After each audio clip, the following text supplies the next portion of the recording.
People deluded, I'm back again. I got Uncle Kenny in the building. We're gonna speak a lot about Arsenal. How you doing, Unks, man? You good?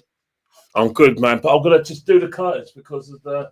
Do your thing, man. Do your thing. Do your thing. Do your thing. Do your thing. And big up the chat as usual. Smash the like buttons and all of that. And any questions, get them in. There you Pardon? go. Yeah, let's put the light on. There you go. Much better. Yeah, you're good, man. You're good. You're good. He's saying though, Unks, man, how you feeling as an Arsenal fan, man? We nicked it against Leicester. I was at the game. It was a let's just say the conversations at 0-0 were just spectacular, man. I think they were akin to the same conversations when Liverpool were 2-1 up at Goodison Park. It was a case of, the final countdown. It was over, and the situation didn't lend itself. We were pretty. How do I say it? Cumbersome. We looked knackered. Sterling obviously is going to get the brunt of the criticism, but he wasn't the only one who struggled. Thomas Partey, I thought, needed a bit of a rest. Things he was trying. Certain players wanted his wavelength. He was giving the ball away. Odegaard was beyond. He saved it in the second half, but he had a terrible first half.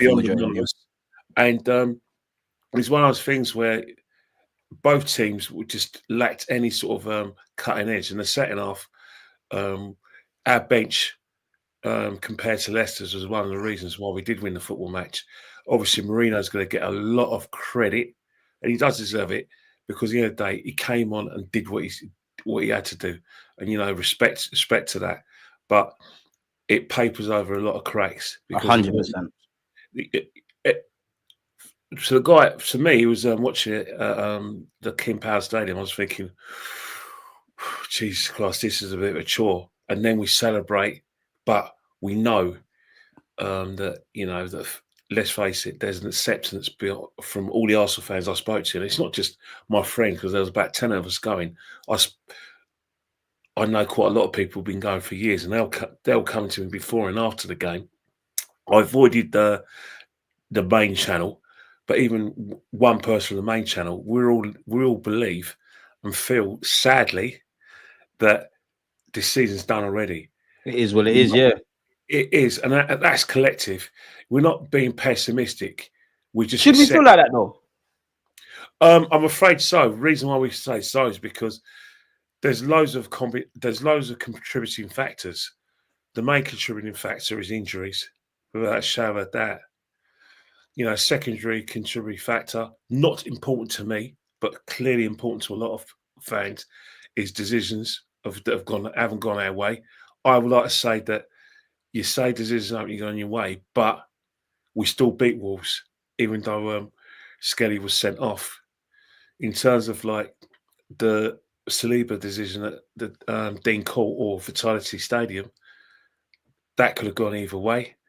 But come on, 2 players kicking the ball away right in front of the referee. Come on, that's an own goal. Arsenal tax as well. You got to be a bit smarter. So you've got to be a bit better than that. But even with our full team, we haven't played well collectively. We haven't played well consistently. We would go from one spectacular performance to a damp squib. There's no in between, innit? And the Newcastle and Man City games back up your point. Exactly. And that's just the most recent. But if we go back to the games that we were watching starting from the season, we played well against teams that, the big six, but against teams that we should be beating. We were beating them, but it wasn't convincing. Wasn't convincing. Southampton home wasn't convincing. Even before we got the sending off at the Vitality Stadium, Bournemouth were battering us. Even Leicester at the Emirates and Villa away, really. We nicked the wins. But Bournemouth were a better team than us, and Newcastle were clearly better than us. And it's taken for the second leg for fans, and I quote one fan, who said, "We can't use VAR, we can't use injuries. That was a poor performance." And we've seen quite a lot of them there. It's astonishing on 2 accounts that we're second in the table. I'm astonished because we're second in the table in spite of the way we're playing. We've gone on a 15-game run in spite of how we're playing, but we're on a 15-game run, but 7 points behind Liverpool. That means there's been a lot of games where we haven't been able to string, a consistent amount of wins. One more lost in them as well. Exactly. But last season, you know, when we got to April, it was like before we played Man City, or end of March, April before Man City, we're on a run of about 6 or 7 consecutive wins. I exaggerate, probably 6, but we haven't done that once this season. Hence the fact we're not in a title race. We've never been in a title race. We've never led the table. To actually win the title, we have to be immaculate in terms of you can't even afford to drop a point because. And we need a lot of external factors at this point to fall in our favor to have any sort of conversations about celebrating anything and make any. You're right, man. It's the thing is that the reason why there is an acceptance, not pessimism, because pessimism is just you're down on everything. Acceptance is realism.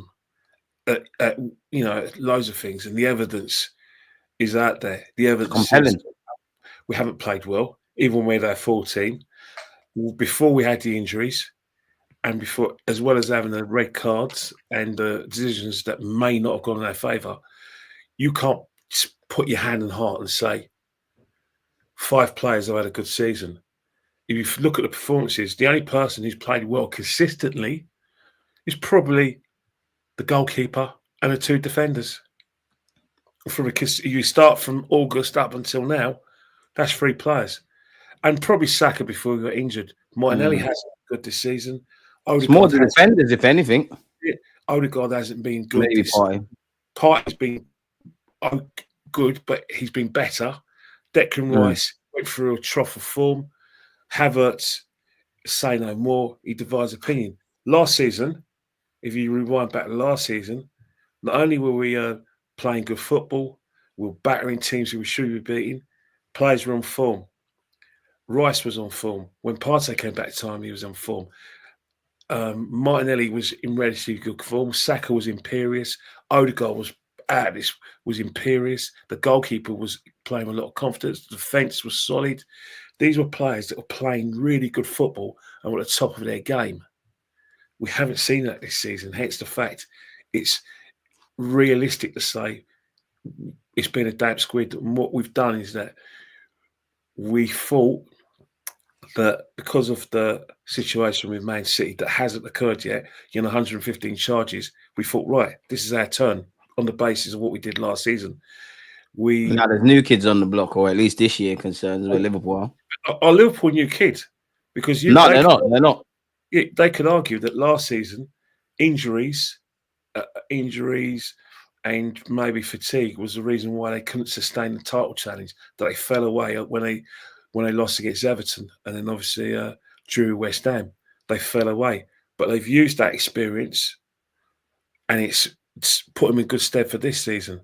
We thought that because we finished second, that we were actually a bona fide title challenge, and that we just had to turn up and win the league because unfortunately we've been best of the rest this year. That's the thing. We've listened to what Carragher says. We listened to what Gary Neville said, that Arsenal are bona fide favourites, and on that last season's showing, of course you've got to do it. But as I said in the last time we spoke, 3rd year after not winning.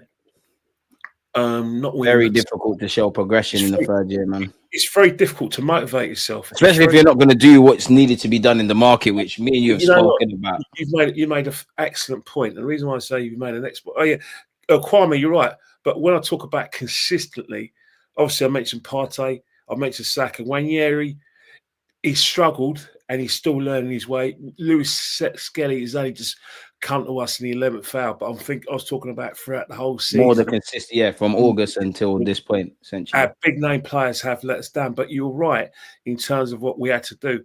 And you've got a good point there, because you think about it, in January 2023, we were aggressively going for the title. We didn't just do it because of the performances, because how we were going to behave in the transfer market. We were aggressive when we went for Mudryk because we wanted to strengthen our left-hand side. We wanted to strengthen our midfield and think about tomorrow. So we went for Caicedo. And then in the summer, we were aggressive, got Declan Rice, long-term target, got Timber, long-term target, and we got Havertz, that was an out-of-the-box signing. When you buy those 3 players and you spend that amount of money, that means you are going for that title. Now, if you kind of like fast forward to, last summer. If you spend aggressively, like we did in June to September 2023, and then you obviously have the intentions that we had in January 2023, I would just say that it's very, very, very hard for the board to justify another signing, because they're going to think, from the money men are going to think we've had enough. They're going to say, well, if you want to get this player in, you're going to have to sell. What about Smith Rowe? Smith Rowe doesn't play enough. He doesn't seem to be getting your team. There seems to be 5 or 6 players ahead of him. Sell him. Eddie Nketiah, you've turned Havertz into a false number 9 when Eddie Nketiah was not earning 100 grand a week as well. Yeah. Eddie. So you've got to sell him because he's not getting a game. Sell him, and then Reece Nelson never really, nailed down a regular place in the side. Another one on 100 grand apparently as well. Yeah, so that's what it was. So that's the situation, in my opinion, and obviously yours as well. If you're not buying, you're not spending aggressively like you're doing last summer window, and you haven't to sell, then you're not aggressively or proactively going for the league. You're relying on all of these players that did, the ones that were in good form. You're hoping that sustains. You're hoping for a clean run in injuries, in which I always believe, Kenny, in hope. I also simultaneously believe in preparing yourself for the worst. I personally feel mainly we've been dealing with injuries and poor football from the start. We've had these issues from the start, but I feel it's mainly highlighted for the fans that, their heads are in the clouds, because it's evidently at your front door. You can't deny it. And for me, I know no 2 seasons are alike. Yeah, I'm not really interested in hearing how good we are anymore. We're not the worst of football sides. We're second, and you said the point about 15 games. It's about getting over that line now. A lot of people like to talk, Kenny, about us finishing second, and I say that's great. But do we waffle in like 10, 20 years for kids and grandkids? Do they waffle about the Wenger times where they finished second, or do they talk about invincibles and doubles and etc.? It's about getting over the line. And I know a lot of people talk about KSC and Arteta. I've kind of changed my thinking now, because I've accepted Arteta staying. I've accepted the Cronkies aren't going anywhere. I'm more of a case of, if this is how the company ethos is, how do we thrive or get over the line within this remit? Because we're going to keep talking about the same things at best. We missed the market in the summer. We'll get on to Raheem Sterling, but he struggled. Neto has struggled. I like Calafiori, but he's young and trials and tribulations. Moreno's the man of the hour, but if we're honest, at this moment in time, he's not troubling our strongest 11. We needed level raisers. We missed the ball.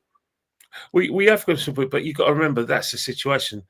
The way what you talked about is that you're not blaming KSC. You're not you've accepted Arteta stay. No, definitely I'm blaming them. But when it comes to the Cronkies, you have to look at the bigger picture. You have to, go back in the zeitgeist of 2007 when David Dean wanted foreign investment into this football club. I wish we got the Saudis, man.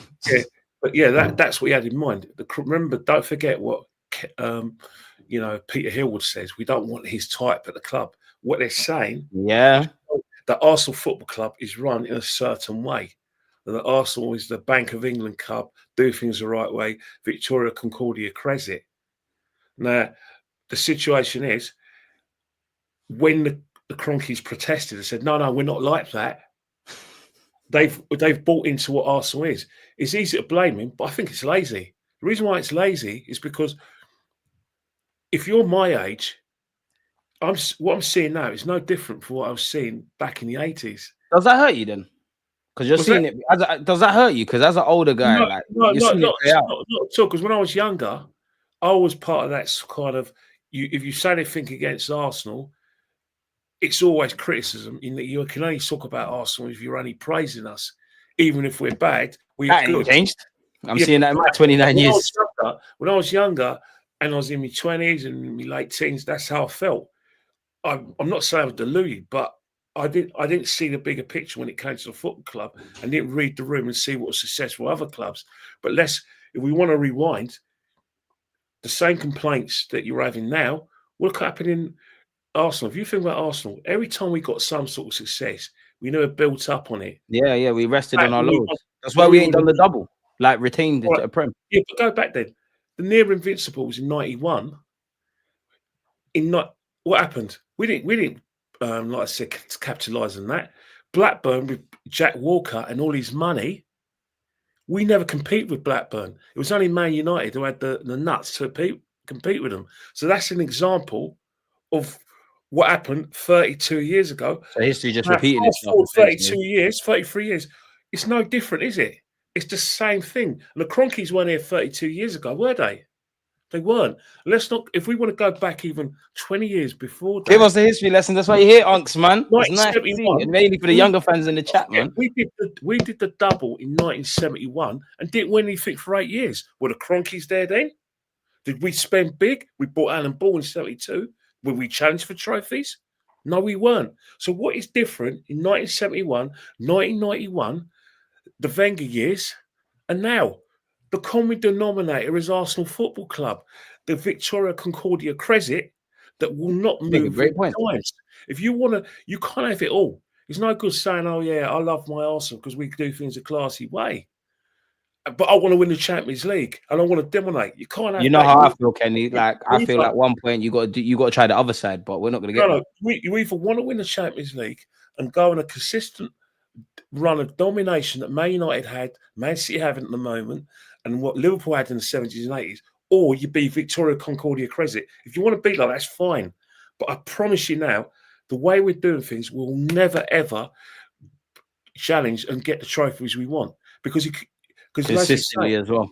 Consistently. Now, it's not our fault. That's where we are. Yes, people say, well, Liverpool have done it, but they never dominated, is it? They've only won like one league title. And then they're probably going to do it And pick 5 up years some after. champs and whatnot. They won the last one of Champions League in 2019. They haven't dominated, but City with the big money, they've dominated. Look at Chelsea under Ramon. Ramon basically ripped up the whole thing. The only thing that we remember about Chelsea from when Ramon went there and since he's gone into what he was in the 70s is they kept the liquidator. They kept the Chelsea pensioners. They've basically, they still sing blue as a colour, and from the Gembate Day, they've still got that crappy, Chelsea song by Suggs. Apart from that, everything's changed. They build hotels. They're trying to. They sell hotels as well. They sell hotels. They've got the whole psyche. 2 Champions Leagues, 5 Premiership titles. They won everything. Come on, what's the common? Look at PSG in France. Before it was Lyon, Olympique Lyonnais. They went and spent the money. They dominate France. Whether we like it or not, you spend big, get the best players, get the best people behind the scenes. You dominate. It's not difficult, but we won't let it happen because they're doping. I wouldn't want to be like that. Oh, please. And again, Kenny, to aid your point, I would say as well, we do things quote unquote in a classy way, but I think when people take off their like tribal hats and the clubs they support and just look at football, I hate to refer to football as a business, but reality is there any morality? Even if you look through our history, when we've gone from south to north and certain teams have been relegated, everybody's hands are dirty, really. Like, let me tell you something about football. The only thing different from football is that there is more safeguarding. Like when I was a kid, you could be, as long as you, and I say it now, and I say it respectfully, football had a stigma about homosexuality. There wasn't a stigma about, safeguarding women fans, safeguarding women issues, or players who are involved in incidents that defame a woman. All it was back in the time is he plays unless he gets me 3 points. Gaza now wouldn't have a career, but in '96, he was everything. He was effective for Glenn Hoddle's England side. That was football now. Now we get safeguarding because the game's got bigger. We're trying to, incorporate more people. We've had Karen Brady, who's like the CEO at Birmingham before, and now's at West Ham. She's brought more women to the game. We've got women presenters. We've got women that Chelsea one as well. She was doing good before she went. Even though women have got their own game, they got this, this thing. Her game too. You have to have safeguarding issues. No, you laugh, but I tell you one thing, right? Go ahead. I've got nothing to lose. Yeah, you're making me laugh because I've always admired how you say it as it is. You've got something to lose. You want to be a full-time YouTuber. You want to get to the top of your profession. It's your industry. I think I've got too much principles for that, Kenny, man. I don't think I play the game well enough, my guy. Maybe you don't play the game, but I don't care. I'm just saying what I see. That's why you're here, because I want you to say what you feel. I'm saying what I see, and I'm just saying that the game despite all this safeguarding, it's still dirty. They don't care about women's issues, but they care have about to. coin. That's all that matters. For instance, they you know when all the players took the knee, right? Come on, that's a token gesture, man. They don't change that. Yeah, but what's that's why I happened rated Zaha for not going up with that BS. Yeah, but the reason why is because football see it as it was an inconvenience, but what they thought was the right thing to do, because Troy Deeney thought, got all the captains together and he said, all right, let's do this. But football thought, right, it's not something we want to stay with. We've done our bit. Can we go back to football? That's how football is. Unfortunately, yeah. In place, you have all these safeguarding issues, but at the end of the day, it's about the 3 points and getting the trophies. That's all they care about. Have any disruptions. And that's still here to this present day. Like, I don't want to mention any players' names, but we all see the off the field issues and all of that kind of stuff. Players are still playing. Players are still playing. Certain men have gone off the front. So you're right. And unfortunately, it's fucked to say, but I think you're bang on the money in that there's the most heinous people. But at the end of the day, they help us get 3 points, or we do whatever. Before it gets lost in translation, Kenny, and hold your thought, a couple of people, in relation to what we're saying about the Cronkies and what we've always done, a couple of people are saying, what's the solution then? How do we go about it? The solution's there in front of you, but you won't let it happen.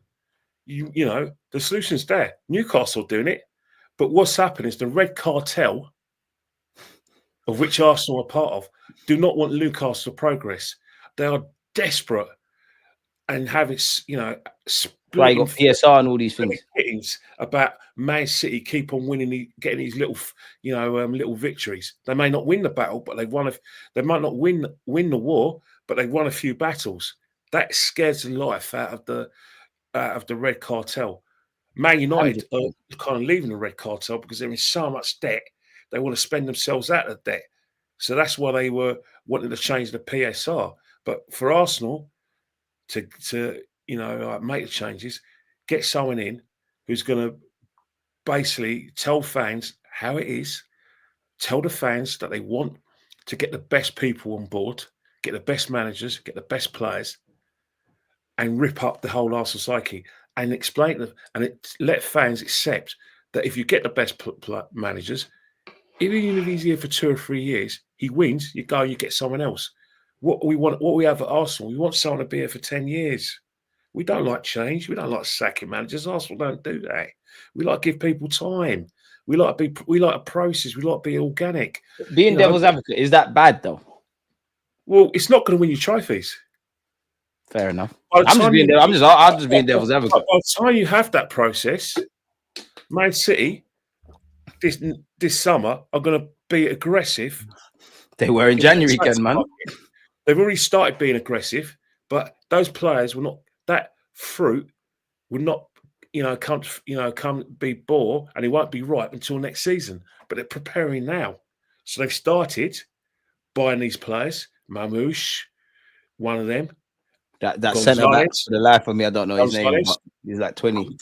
Kutsinoff, or whatever his name is. Yeah, him. Summer, they're going to even be more aggressive because they're kind of peed off that that not only are they knowing they're winning the title, they're getting beaten regularly, even at the Etihad. It definitely burnt them when we bopped them 5-1 as well. No, but that's not the line in the sand moment. They've got Liverpool now. Anyone who thinks that Man City are going to do us a favour and give Liverpool a kicking are absolutely mad. All Liverpool have to do is look at the blueprint, look what Juventus did, look what Lisboa did, look what we did, look at every team that smashed them in Europe. Them look down the road as well. I don't want to praise them. Yeah, all you got to do is even if Man City go 1-0 up, stay in the game. They're going to give you chances. The defenders will get caught. After 20 minutes, when you've pressed them out of the game and they've got no legs, you run past that midfield, you get clear chances, you win 3 or 4-1. Liverpool, if they use that form, they're going to smash Man City. I think Villa got more of a chance tonight than City, man. I hope I'm wrong, obviously. And both Man City are going to deal with that problem. They are going to get legs in midfield. They are going to get energy. You know what I mean?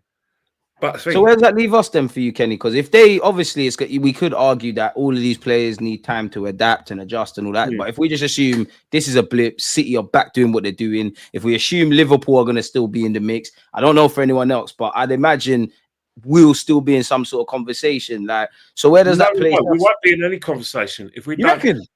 We won't, next season we won't be in any conversation we don't spend. If we don't, like I said, improve the left-hand side. Because what we're doing as fans, we're thinking, all right, we don't need to buy a left back because Miles Lewis Skelly's here. He can invert, and he's having a good season. But he's just started. What happens A next lot of season pressure on a young man. when teams don't see him as a kid? They say, "I'm gonna that bloody Miles Lewis Skelly, bloody hell, he could do this and that, but he ain't good at that." So the teams are going to start testing him, which should rightly do because And he's Ethan's now going to start getting the Saka Ethan's treatment another that's son as well. doubled up in that. So basically, they're still learning their trade. You can't rely on them. So you still got to buy a top class left back because Calafiori's not a left back; he's a centre half. Still got to buy that. We know a lot of fans went, "Oh, we can't." If you get rid of Martinelli, slander. Oh, Martinelli, just give him more time. I'm a big fan of Martinelli, but yeah, Let him get to the Saka, get to the standards. he's not kicked on. And produce a performance that Saka is producing. Well, not too funny. We killed him last season, hasn't happened. This season, he's fallen away. Now, he's on 180 grand a week. And he's going to need a new deal if he's going to stay. I guarantee you that is a position where we need to improve on, regardless of that. And then in midfield, we're not sure if Declan Rice is number 6. He thinks he's number 6, but he doesn't play like one. Do you think we need to accept he's at 8 now? Well, whether we like it or not, like, do we have to accept in Arteta's vision he's doing the 8 stuff? What's your definition of number 6? Because a lot of people look at the number 6 position and they don't understand that position's evolved. They look at what Claude Makelele did at Chelsea. No, that's gone. You got to be on the Rodri thing, if I'm honest. Now, a number 6 is CDM.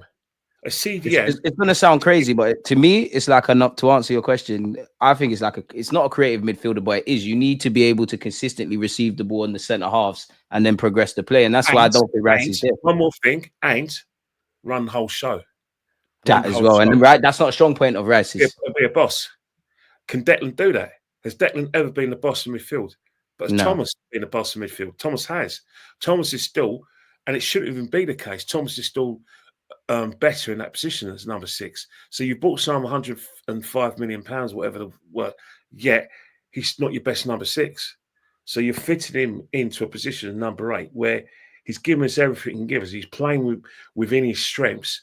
But when Thomas leaves at the end of the season, because he can't go forever, and when Jorginho leaves, because he's outlived his utility and he's served his purpose, you still got to bet a number 6. Because if you don't get a number 6, you rely on Declan. I would have gone that midfield doesn't. That's where the Zubimendi links come in, I guess. Well, we need Zubimendi. We need to actually sign him. I'm not a fan of links. Like, we need to get over the line. Right, you've got to have the squad because the other day you have to, because of the fact that we've been in the Champions League for last year and we're in it this year.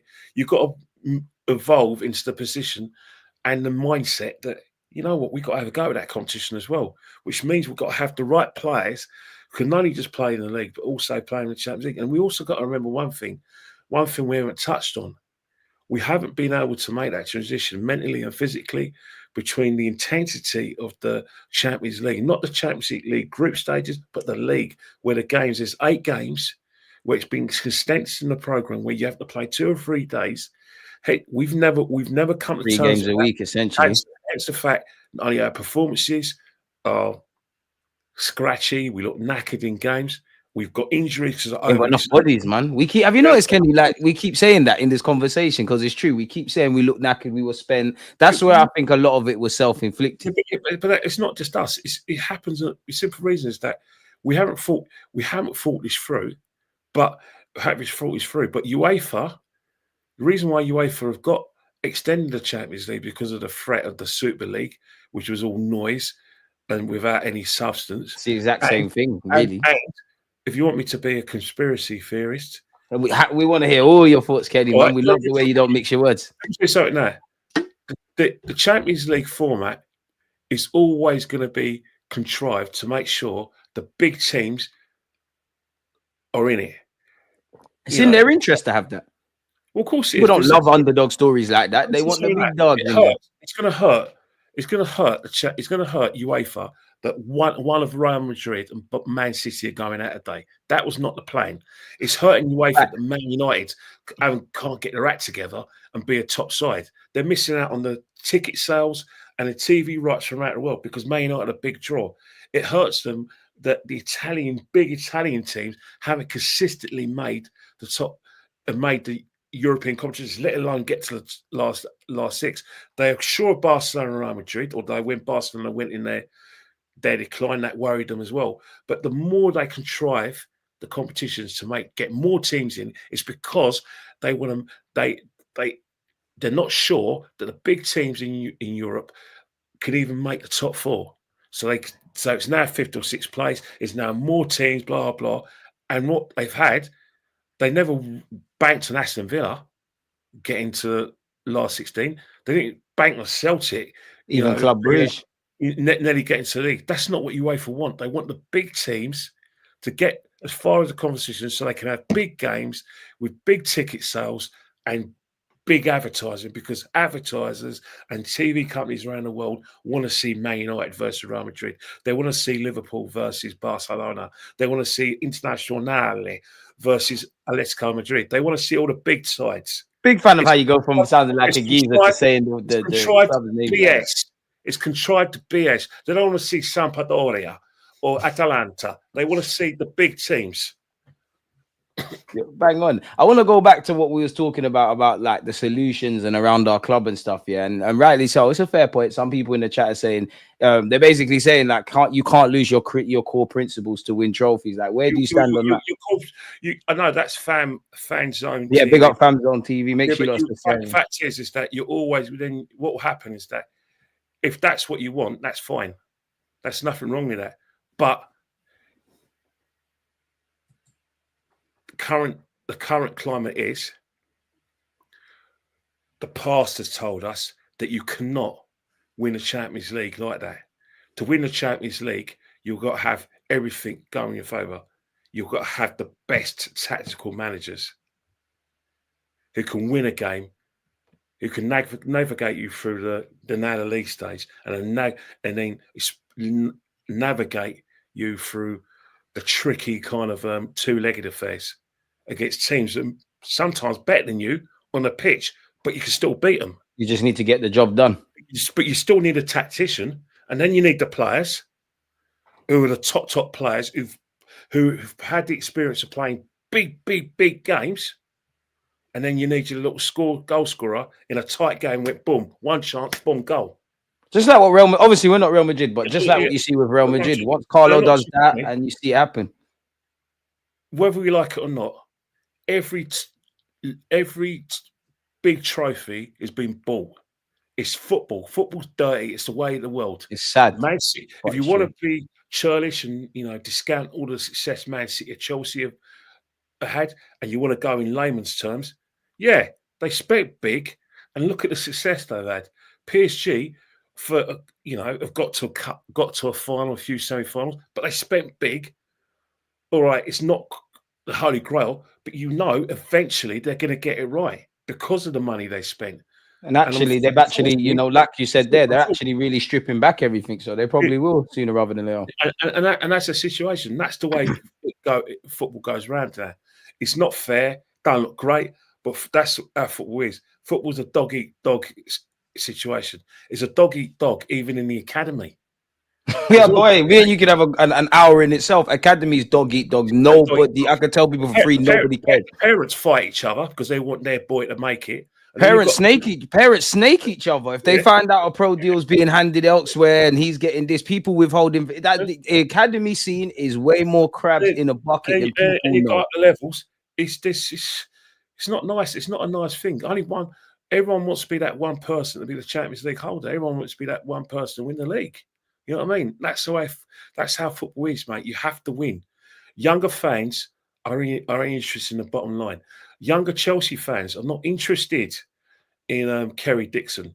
They'll acknowledge it, but right now they'll tell you that I want to hear the history, but what they really want is players akin to Drogba, Carvalho, Lampard, Terry, Petr Cech, their version, not ours, who are winners. Definitely not us. And then obviously, Man City. They're not interested in Joe Corrigan, like Alex Williams, Danny Mills and Phillips. you know, like Phillips or like Paul Power. They're interested in Aguero, Yaya Toure, De Bruyne, those sort of players, because they want to win. They'll acknowledge the history, and I'll tell you what you want to hear. I read up on Joe Corrigan. Yeah, I read up on Big Raddy, John Radford.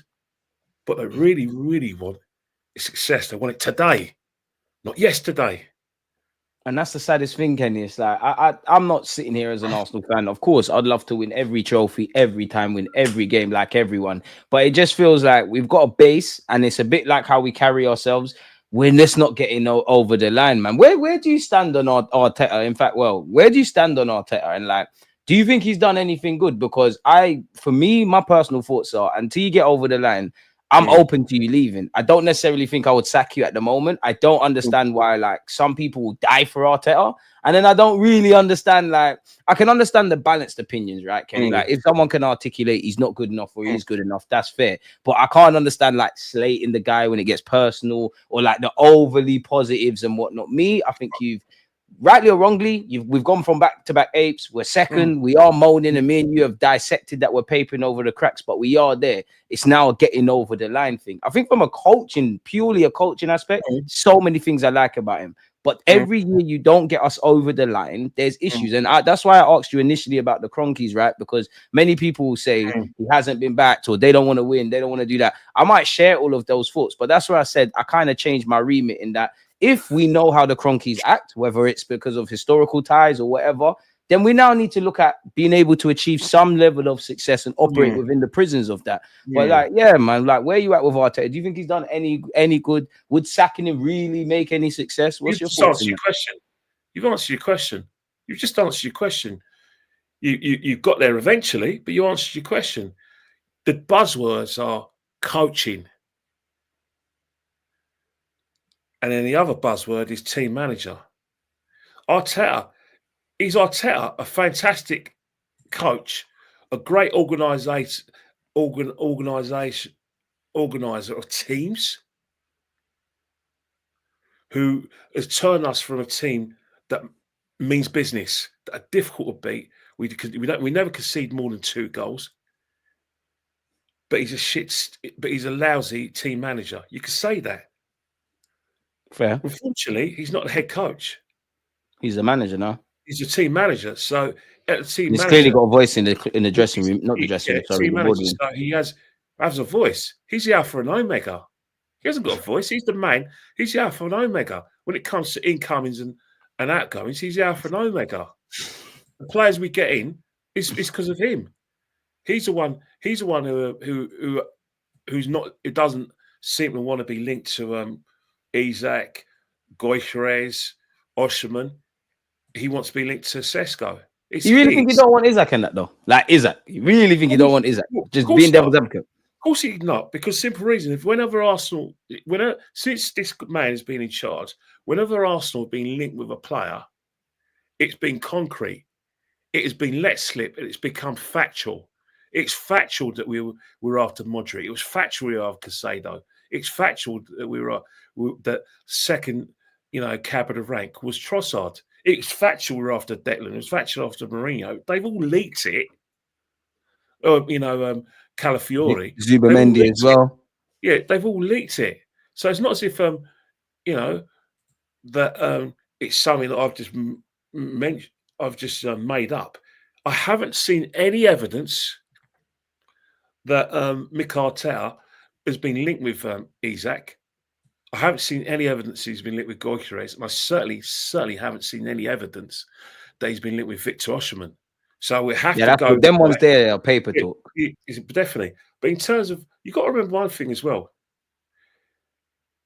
He's at the right club, Mikel. He's at a club where sacking managers and giving managers is a no-no, but giving managers time is the way to do things. But I always think that if you go through the clubs, teams around Europe, even like clubs like Arsenal, 5 or 6 years is about right. It's probably too long at a football club, even with success. So with that success, oh yeah, definitely. I mean, you to be fair, Pep Guardiola, this is his longest stay as a manager. Guardiola in Europe and Guardiola and Simeone, Name me a manager who's been at a football club for more than 4 years. I can't. Exactly. That's And what I think is a great point. some of these guys have won things. Klopp was there for 9 years, but some of Yeah, these that's guys one. have won things. This guy hasn't won anything. We acknowledge the good things he's done, but maybe, just maybe, we need someone who can take the current squad and turn them into winners. It's been Just get done over the before. line. You only have to rewind, what was it, 20 years ago, Jose. You know, you had Nwaneri and Ericsson buying all these players. And then what happens? They got players like they got Crespo, they got Makelele, Germany, Johnson, Joey Cole. I hate it. All, I hate him, but you know Gallas. what I mean? They got The list Ian goes on. Robin, who was on his way, Drogba was on his way. They got, you know, Petr Cech that was on his way. They had Mutu, who was there. All Yeah, and then players he fucked it for big, himself. big money. But Ranieri can only get him second. He can only get him to semi-final with the Champions League. Mourinho comes along with the same players virtually, takes them out to be winners. The same thing can happen here at Arsenal. But the problem is, Arsenal want a big name manager to be here for 5 or 6 years. They may not want to. You've seen the big name managers. They don't stay at a club for 5 or 6 years. They move on after 2, unless So, you name. especially in the modern day, it's quite exhausting as well, really. Exactly. So again, it's the whole psyche. But the fact is that people who are Arteta fans need to ask themselves a question: where is the cut-off point without success? You know, the That's what I'm situation asking. That's me. where it's highly likely that we're not gonna win the league because we've never been in a title race, not once this season. If anyone says we've been in a title race, they're mistaken, they're deluded, and they're just running a thing, and they're using things like VAR or like the review system. It's like I'm gonna read that something I put on my Instagram. Because some of our fans, this is funny because some of our fans are now coming out. Don't tell me it's the table without VAR decision. No. It's even better. This is what I said yesterday. Just indulge me. Indulge me. Yeah, you know what I mean. Right. Let me just indulge me. Right. This is what's happened. Right. Here we go. This is what I put yesterday because I had the audio release where basically Howard Webb was apologising. And for everything, he probably apologises from being born, the silly old bald fool. You know what I mean? The bald-headed idiot. Who cares if you're sorry? And this is my response. Has a VAR audio release? Oh, bloody! Has a VAR audio? Let me just get up. Sorry about that. Being patient, guys. I've been a bit of a pork chop, but read on. Has a VAR audio release created a chance in a football match? Has bloody hell.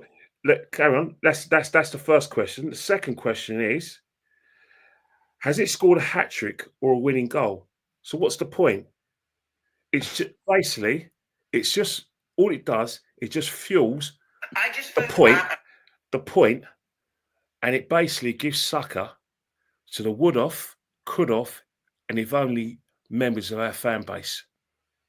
And that's what I feel some fans are in love with, man. Therein lies the problem with our fan base. Some fans are in love with the chase rather than actually pursuing a goal and realizing it. For me, I do agree with that. And that's the thing. We're saying there's extenuating circumstances, which happens to every team in football. Everyone gets injuries. There's never going to be ideal conditions. Football mirrors society. In life, there's not ideal conditions. It's like some Arsenal fans want everything to go right. Last season, we didn't have major injuries as such. We improved significantly and noticeably. We played beautiful football, but we still lost. We made one mistake, and that was it. It was in our hands in 2024, and we failed. In 2023, we were 8 points ahead of the game, albeit Man City had a game in hand, but it was in our hands. We just weren't good enough. And that's the whole situation, is that with Mikel Arteta in charge, the team manager cannot win trophies, but the coach has improved the football, improved the team. But the problem with Mikel Arteta, and it's a major problem, and some of it's of his own making, but a lot of it's down to his acolytes, is that whenever we win a football match, or wherever a player plays well, or whether we have some good fortune, he gets all the credit. Whenever things go against us, like things in the transfer market where he's the alpha and omega, it's Edu's fault. It was Vinay's fault. It's the board won't open their wallet. So it's never him. If the team plays badly, it's Sterling. Or God, no, he's not. You can't have it both ways, man. Or it's the referees, and we're not getting a fair crack. It's never him. It's never we never pull him up about the fact that he never came to terms with the fact that we had an increased Champions League with intense games every 2 or 3 days. We never pulled him up because he wasn't. He said we had on at least 3 occasions. We've got one of the smallest squads. Even going into the City game, to age your point, we have a squad of 19 going into the season. Did he? Did he rotate players? No, he didn't rotate players. He hasn't always leveraged the controllables he can control. Like, he's not. Nobody's brainless here. I think Harry Simeon said it in that where you look at the Cronkies, Arteta, and everything else. It's like there's a crime, and it's like at the crime scene there's multiple fingerprints. And I think that's bang on. The fact is, every other football club, where there's a crime scheme, there's one person always falls in his sword. It's the someone manager. Got to go jail, innit? Yeah. It's the manager, and the fact is that I say it now. Takes credit for everything that goes right at a football club, but whenever there's things that go against us, it's never him. It's never him. I mean, you look at the injuries we've had this season. There haven't been impact injuries like a broken leg, 3 hamstring knocks as well. That is overplayed, or a broken dislocated ankle. These have been muscle injuries. Martinelli, Kai Havertz, Saka. There's got to be something in that. Hang on it. Hamstring is a muscle that has been tripped near the bone. Overexertion. Martinelli, overexertion. Look at Havertz in the Wolves game, let alone when he got injured or when it's come out. We've been flagging the Saka issue for 3 years now. And Ben White. And what's happened 3 years down the line after flagging that overexertion one player, he's out. And now we're even kidding ourselves by saying, "Oh, he's going to be back in March and April." Are you having a laugh? Yeah, there is rumours him and Martinelli are back by Fulham. I think that's the 1st of April. Are they mad? This is what the papers are saying. Yeah, but it's anyone at the football club that even contemplates bringing Saka back before the end of the season needs to be sacked, because at the end of the day, this is a serious injury. He got a grade 3 tear where not only does he need rehabilitation, he needs rest. If you want to see the best of this man, you got to see him next season. And I don't want to see Bukayo Saka in an Arsenal shirt until September. Well, we're not going to see Tomiyasu until December, so it could be on brand with next season, man. Well, the thing with Tomiyasu is another squad player has been out of injury, but he basically, the reason why he's probably got injured is because he's trying to come back with an injury, and he's basically made it worse, because he's not as if he's playing football for us, isn't he? You're bang on the money, because he came back against Southampton and has been gone since. Yeah, because he was injured already, and he's trying to come back, and he wanted to. He didn't listen to doctor's advice, because that's when you're perennially injured. That's what the situation is. It can't be anything else. Let me be devil's advocate then, Kenny. Yeah, and this ain't my thoughts, but some fans would sit there and say, "Do you know what? With the injuries, with let's just say external factors, with VAR and all of that, we're still second. We're still in with a mathematical chance." In spite of, but some would say it's commendable. Like, what would you say to those kind of fans? Well, the fact is that it's still 7 points behind Liverpool. It's still not competing in the league. It is possible to finish second to the team that wins the title, but not be in a race with them. I remember when Arsenal finished second in 2000, 2001. They finished 10 points beyond. Terrible year for me in primary school. They finished 10 points consecutively behind Man United. They weren't in a race with them. They were never in contention to win the title, but they finished seconds. That's because you finish second to someone doesn't mean you're challenging for the title. This season, we have not challenged Liverpool for the title, not one day. We gave them a game at the Emirates, but we've never led the title. So really and truly, yeah, it's second, but without the competition. That happens in football sometimes. You know, we finished second in 2016 to Leicester, but they finished 10 points beyond us. We were never we weren't exactly in a title race with them. Spurs were, and Spurs finished third in a 2-horse race between themselves and Leicester. Poetic. Yeah, so and that's where I'm at, man. That's like for me with Arteta, it's not even my personal thoughts. I just feel if you're going to praise someone, you need to hold them to the high standards. Like if we look at it on a football basis, right? If Saka plays well, you're going to get your flowers. If you play shaky, you're going to get question marks just because of the expectations. I don't feel you can pray, like you kind of said, I don't feel when everything goes right, it's all the manager. And I don't think you can dig out everybody apart from the one who ultimately we're living or dying by his decision. You know what it is? You got to remember one thing, right? People loyal to agendas, man. The majority of people in our fan base massively want Mikel to do well. They will tell you to the blue in the face. They'll look you in the eye, as one of his biggest fans has said when he was on that Pantomime channel. You know the channel I'm talking about. But you look at those sort of people, anything that substantiates or supports their position on Mikel, they'll take it with both hands. They'll talk about how bad things were under Mikel. Before Mikel got there, they will exempt Arsene Wenger from the blame, but they'll say it's all on Emery is here for 18 months. But to support their position, they'll say, well, 8th, 5th, challenge for the title, and we're second, even though we haven't been great this season. If we just do this, that, and the other in the transfer window, we could do this. Viewpoint. Mikel Arteta is a great manager, and that he's done wonders for the club, and it'll be basically on the level of insanity to sack him. That supports their position. That's my thing in that, you know, keeping him could lead to success, sacking him couldn't. But we support Arsenal, not Arteta. I want him to do well, but not at the pose of my club. I've got no problem with what they're saying if they kick those faults individually. But if they try to force it on every fan, I've got a problem with it. And that seems what happens. Because the majority, and it happens in not football, it happens in politics, it happens in general. There's a lot of people who force their opinions on someone because they know they're in the majority and they feel that we all have to feel the same way. And they all convince us to their blue in the face that. And they'll trick people though, Kenny, man. Oh, Barry Ellis, be careful what you wish for. And he's right. Be careful what you wish for. But football is, you've got to take that's nothing wrong with what that triggers the Wenger days, man. Yeah, but it's nothing what he said, because at the end of the day, you got to remember one thing. Just because you haven't changed, you haven't changed the way you kept the same regime, the same manager, the same philosophy. But within keeping that same philosophy and within keeping the same manager, what you've done is that you've consolidated, but you haven't won.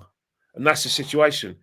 And that's where we're at now. We ultimately have, I know it could be as lazy, but we haven't won. Like I said, Arteta, you've done what you need to do. I don't think you're terrible, but it's now a case of winning. And I think for some fans that do the things you said they're saying, anything that me and you are saying, it's not actually that different from the manager. Because as you said, they will listen to all his sound bites enough. He says we were the best team of 2024. Reality, we didn't get over the line. We need to win trophies. We want to win trophies. But that's the thing, isn't it? That's the same. That is what everyone says. It's basically giving like kudos and Saka to that would have, could have, if only mindset of our fan base. Yep. Foresight and hindsight. He forced that. They'll get all the lists and they say, if it had not been for VAR, we would only be 2 points behind Liverpool. I mean, who thought of that? Who thought of that? And then we'll be in a title race, but we'll be 2 points back Liverpool without even leading the title. And this is the thing. We'll be 2 points according to people who want to sort of have that kind of mindset. But if you want me to be churlish, I could say if I was a neutral and I didn't have that sort of passion for Arsenal and I just watch football as a fan, but objectively without any kind of partisan view, I would say Everton's first goal was not a foul. So which means Liverpool got cheated. And I would say that Everton's second goal was a foul in the build-up. Shouldn't have been given. Could say that. Because if those sort of decisions happened against us, oh my days. Trust me. World War III, man. You might as well get us all in the House of Commons and have a debate about it. It'd be worse than Prime Minister's question time, and you know it, don't you? You know, as a football fan, if both of Everton's goals were given against us, you would have gone mad. If you're Yeah. playing in your local team back in North London, and your defender was pushing the build up, you'll be in the referee's face. You'll be doing an Ian Wright in his dressing room. If you were playing and you saw that first goal, which Everton got in the Merseyside derby, you would be kicking lumps out of you. So it Kicking works. and screaming. It works both. But Liverpool ain't throwing their toys out of pram because they got what they really want, which is 7 points ahead. They are the ones in front. They're not going to let it bother them and get into their heads because they got a game against Wolves, and that's the situation. But come on, we know this, and I know you're bang on the money. you play the game just like I do. You're not having those goals. You're not having those decisions going against you. Facts. But I also, and when it comes to the referees, clearly, and you said it in the last stream, I think whether it's right or wrong, we know there's an agenda against Arsenal. We should expect that. But I always, since we're on the playing example, it's like Sunday League. Rightly or wrongly, you have to expect these decisions to go against you. And Kenny, rightly so, mentioned the Wolves example. Rightly or wrongly, with the red card and that, we found a way. Now, I know if that happens 100 times, you're not going to find 100 different ways. But 9 times out of 10, there's been decisions that have gone against us. And in our hearts, we know we haven't done enough, or I think many fans do. I was at the Brighton game at the Emirates where even with 10 men, we could have nicked it. We should have killed it in the first half. Yeah, against Brighton away, you could look at, what was it? I think it was Saliba for the penalty. We should have killed that in the first half. You know, Fulham as well is another one. Aston Villa the last couple of times. Newcastle last season. And that's where, you know, controlling the controllables, the small, finer details. A team that gets 90-odd goals, but there's like 3, 4, 5 games a season that sum up where we're going to finish. And when we truly need a goal, like when our backs are against the wall, we don't have that striker, we don't have that left wing, or if we've got Saka and he's not doing the business, we're in issues. And that's where I think when it comes to Arsenal, people need to apply some balance. On the topic of Saka, yeah, where do you think Ethan's going to end up? And if you believe he's going to end up long term as a right winger, like what goes on with him and Saka? Because surely you can't have 2 recognized starters when obviously Ethan gets there. Saka, it's not even a debate. Saka's is amongst the best players in the country and has got an opportunity to be one of the best players in Europe. And he's got an opportunity to be a world-class footballer. To compare Saka and Ethan, if Saka comes back fully fit, Ethan goes back on the bench. He's on the bench against City as well, regardless. It's just that clear cut. You can't just discount what Saka's done for the football club and the excitement Saka's given us because Ethan hit the bar against Leicester City. And because Ethan hit the bar, skimmed the bar against Leicester City and hit the post against Leicester City. Or he scored the 5th goal in a dead game against Man City. You can't do that. I'm not slagging Ethan up. It's just reality. I'm just basically shaking you into reality and saying that's what happens. Just like Liverpool, when Quivim Gallagher was having good games, the realists shook Liverpool fans and said, hang on here, the best goalkeeper in the world is back. Alisson needs to play games. Quivim, get back on the bench.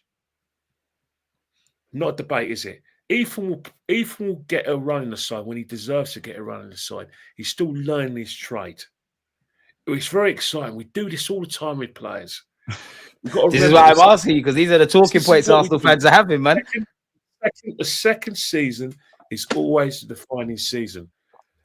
Is he going to be like Saka? That is going. Some were slagging him off against Everton at home as well. Because right now, what we're seeing with Ethan and Miles is potential. They're not finished article. It's like I was horrified when I heard rumours that Miles Lewis-Skelly was getting called up for England. Are they having a laugh? I can't lie. I want him to. I want him to. Mad? Why? Let him learn his trade at Arsenal. Don't put too much pressure on the guy and start thinking he's made it. Let him learn it. He's got to do his stuff at Arsenal first, learn a game, and then when the call comes, he's ready to perform. Yes, you're right. There's some players like Wayne Rooney that when he was 16 and 17, he was built like a man and he was ready for first team football. He was ready to start games. But the majority of 16, 17-year-olds and 18-year-olds... It's an exception rather than the rule. They're not at that level mentally. You knew when Wayne Rooney was 17 and 18 that he had a football brain and he understood the tactical responsibility. And, you know, he could play off the cuff and they could accommodate his way of doing things. You don't reckon Lewis Skelly's getting to grips with that from a tactical sense? Not really, because the other day he's just doing what his manager tells him. Let's sort of forget our manager is a micromanager. Guardiola's a micromanager. Emery's a micromanager. You know, we're having a debate who should be Arsenal captain. Odegaard's not a leader. When you've got a manager like Mikel Arteta, a captain and the kind of leadership responsibilities are irrelevant because Mikel Arteta controls every aspect of that game. You've been to matches and you sit. I've seen the entries you came out of, bloody media entrance. So you were able to have. Still on to me about that. You were able to have a double-digit lead on Mikel Arteta and what he's like, and he's just doing like, that, and it's weird because the first couple of minutes he does nothing, and then he's all that stuff. He's like the Greek Cross cold man. You know, remember Lollipop Lady? You remember when we used to go to school? Lady, that's him. He tells them where to run, when to run, when to make the tackle, and if they don't do it, he goes absolutely berserk. He's like, I always say, Arteta manages like this, like he's playing a game, like he's got the players and he's just doing that in real life. Pep's he's on another level. He tries to coach the opposition players. Yeah, even after the games as well. Like, and it's weird. Do you think Ethan ends up as a centre mid or a wide man though, or even a striker? Arteta's been saying he's a nine. No, you've got to let him evolve because you know you got to remember Bukayo Saka was a left-sided player. He was a left back. Then he went further up the field and left wing, and then when we all thought that Pepe was the player that was going to play on the right-hand side, and then he took Pepe's place. So you just never know. You've got to start somewhere. You've got to be able to, you know, play different positions because that's what they expect of the younger players. And then you end up, and then when they find a player for you, you end up there. You end up in that sort of position. So we don't know. You just play where you can, really, realistically.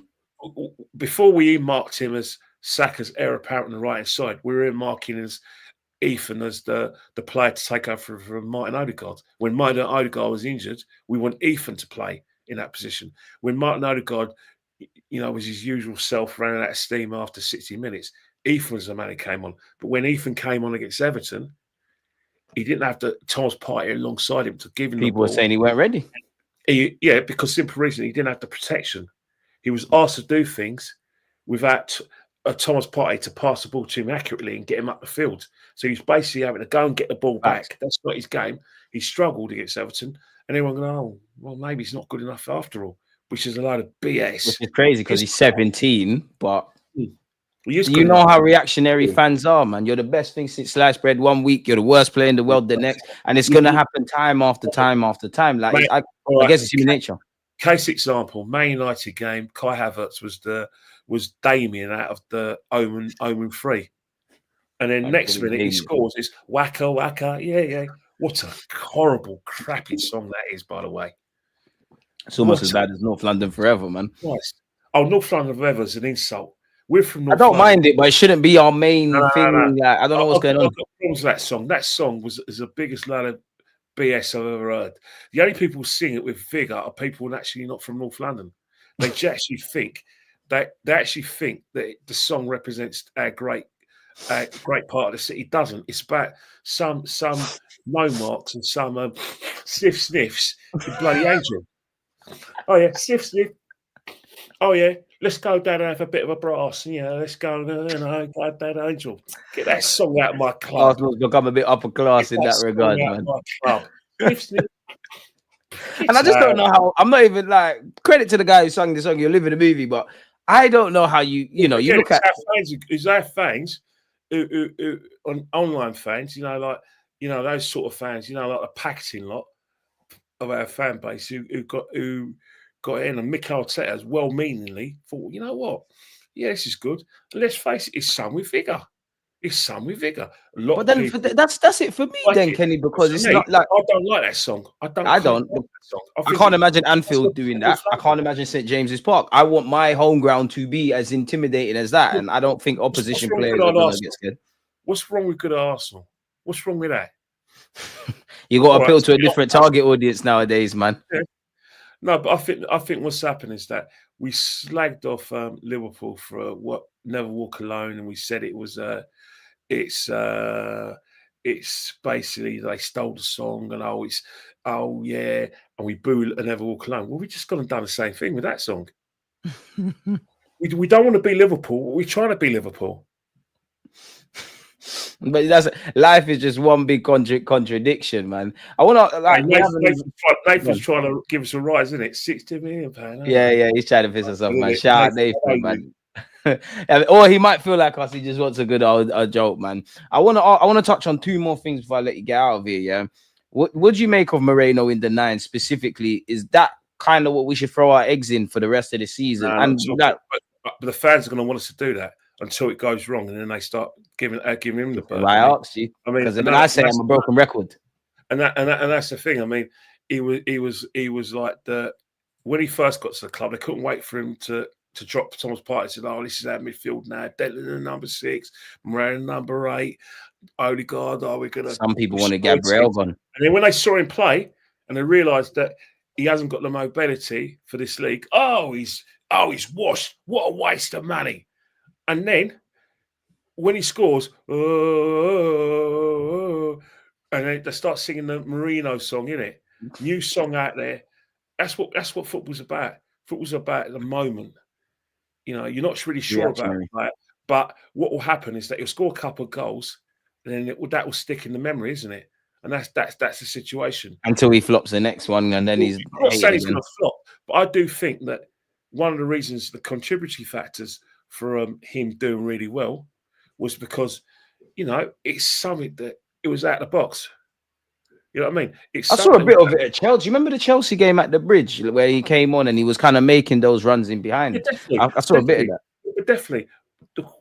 What works in the last 20 minutes, is it going to work from minute 1? Thank you. It's a very different ball game.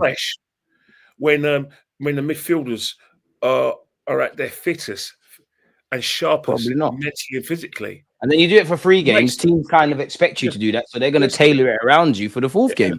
And that's the risk you can take. Surely the best way, the way Arsenal should be playing, is someone who is very mobile, where there's an interchange between the front 3, where sometimes the false number 9 could be on the right and run the left. But I still think that's the best way to do it. And if we're struggling, you bring on Mikel, and then when the defence is tight, you put your crosses in. He goes and see what can happen. He gets his head on it, or you make those little passes, you make those little runs. Defenders are mentally knackered, get in between them, boom, they make mistakes. Like when I was at the King Power Stadium, one of the things I said to people around me, because the game was basically like a game of chess where it was so tight. Surprised you didn't fall asleep, man. Well, yeah, but that's how football is sometimes. That the only way Arsenal are going to score, or the only way Leicester are going to score, is if there's a mistake. And let's face Fortunately for us, there was. For us, Leicester made a couple of mistakes. They went to sleep a couple of times, and we scored the goals, and that's the situation. The question is, can Mikel do that from the start? It's a good option to have, but I'm not sure. I still think starting him at West Ham. The temptation is to do that, and let's not face it. Mikel Arteta has done it, because you think about it, when Jesus scored a hat-trick against Crystal Palace in the League Cup, the next game, Kai Havertz was an inverted number 9. He went back in the midfield, and Jesus, who was in hot form, played. So it's highly likely that Mikel Merino will start for 2 reasons. One, because of the fact they want a continuity of the form he's in. He had a good cameo. And Raheem Sterling's just basically is behaving the footballing equivalent of nervous breakdown. It's not taking the mick out of him. It is a great analogy. It's sad. It was sad. It was horrible to watch. A human being, a player that I've got had a lot of time for, the player that virtually won this country's 2020 European Championships. He was the best player England's best player, not Harry Kane. It was all the stuff he's had to deal with. He's a player everyone wants him to do well. It's just now it's horrible. He dragged England to that final on his back. He doesn't get the credit for it, but he did. We know. You know. Yeah, the streets know. And to see that decline, I don't know what happened in the World Cup, but since he went home after the World Cup. That's it. I don't know what happened, what's going on behind the scenes, but Do you think he's falling off physically? well, you know, Gary Neville had this really great analogy, and you have to respect Gary Neville because there are times when Gary Neville gets it Nah, right. fuck He doesn't get it right respect to all the Gary time. Neville, man. But there is nuances and there is explanations. He started when he was 17 in the Liverpool team. He's now 30, coming up to 31. That's 14 years. That's a career. And you look at how it kind of ended for Cess and Rooney as well, two players that started early. Like, how many have really done it for a while? I always think of James Milner, but he weren't really in those conversations. That's the thing. James Milner is a robot. He's a freak. But He could have been any sort of athlete, really. All the players who've played intense first team football from that age, when they get a 30, 29, 30, they're burnt out. Whilst you look at Messi, when Messi was at Barcelona, 17, 18, 19, he had his career. How do I say? He was like easing the team. Remember, let's not forget, Rijkaard was the manager. They had Ronaldinho, they had Deco, they had Pep when he ripped it all up, and they didn't really need Leonardo Messi. He's mainly on the bench, but came on and they brought him on sparingly until Guardiola got rid of Deco and Ronaldinho. He had a few just issues. Flushed them all out, really, and he went false nine. La Masia came, and really wanting them out. And that's when Messi was able to get his head. And that's the thing. You bring him on sparingly. We never did that with Rooney, who I felt was burnt out by the time he was 30. We never did that with Marco Owen, and we never did that Another one. Hence the fact that happens in football. Cristiano Ronaldo, when you say, oh, yeah, but Cristiano Ronaldo started for Man United in 18. Yeah, that guy's a freak. Yeah. He clocked that it could go like that, and he's really. I'm not saying the other players don't, but he's really on looking after. You know another thing. Cristiano Ronaldo and Ryan Giggs look after themselves. They don't. Rooney. You look at Rooney. Discipline that takes. Rooney. I mean, bloody hell, he was eating all the pies when he was playing. Yeah, man.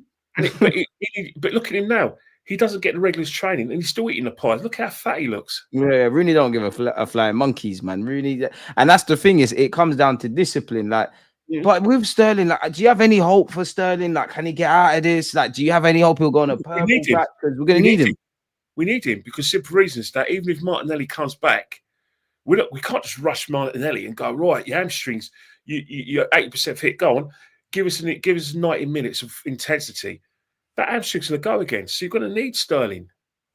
Because at the end of the day, as we're saying, Ethan's only 17, 18. The same with Ethan needs that kind of guidance. You need to go with that kind of experience. And that's the thing. Skagnet is right. Jack is right. If you kick Sterling in the nuts on a repeated basis, he's going to be. Can't kick a man while they're down. He needs to be get galvanized. As for talking about Martinelli, Trossard, and Odegaard, we've done that throughout everything. I'm not a big fan of that kind of comments because if Sterling was amazing and we was waffling, nobody would say anything. But we get it. No, but he's right to a certain extent because he's definitely right for the fans that get onto Sterling. Because we do that at Arsenal, and that's not on.